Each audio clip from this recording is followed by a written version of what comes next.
The silence. The silence. What is it? What is the meaning of the silence? What is the best method of going into the silence? How can I relax and get the rest I need? These questions have been asked again and again. My reply is that to me there is no set rule for entering the silence, no set place, and no appointed time.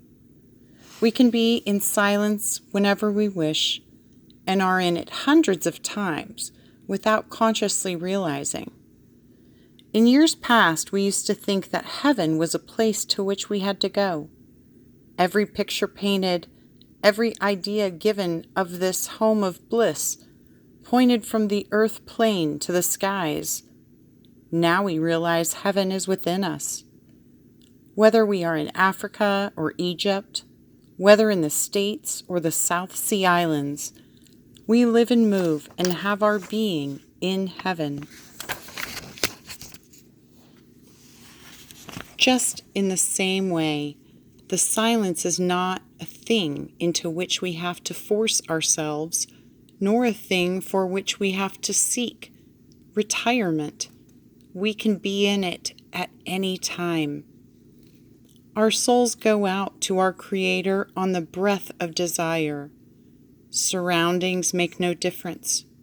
Unity with divinity is sought and found the moment a call is uttered. To draw down a blind shuts out the flaring light, but it does not take us from our room. The drawing of a mental blind on scenes we do not want brings peace and silence to the mental world, whatever our surroundings. To enter the silence is not a strain. If we employ willpower and the mind becomes active in the endeavor to get the body still, then we have no conception of the true silence. Let me think is an expression which should be changed into let me stop thinking, so that the great mind, which knows all, may bring all things to my remembrance.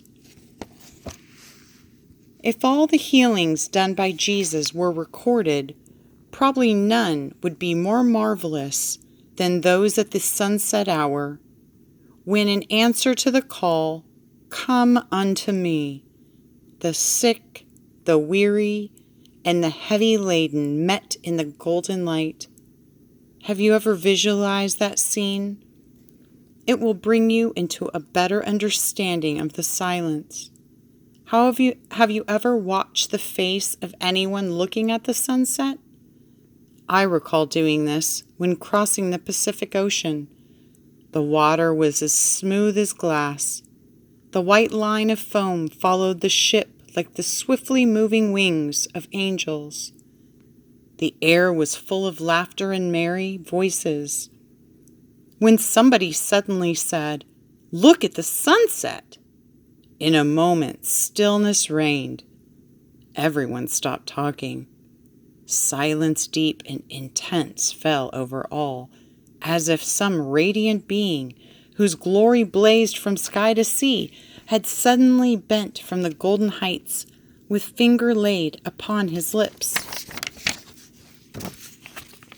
Lifted above the things of earth, faces became transformed.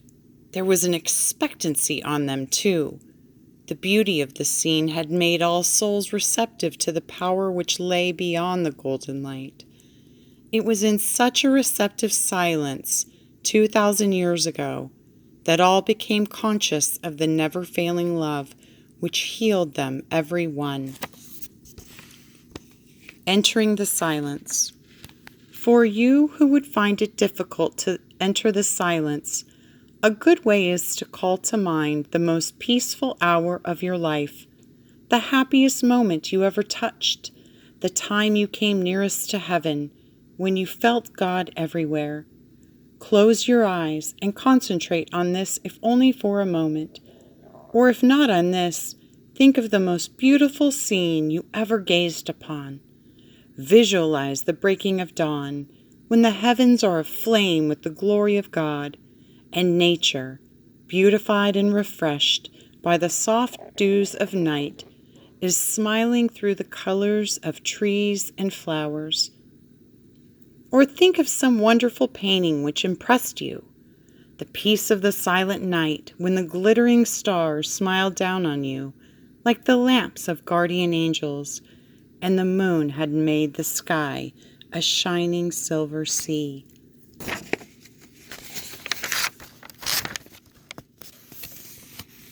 These things gave rest and joy to your soul many a time.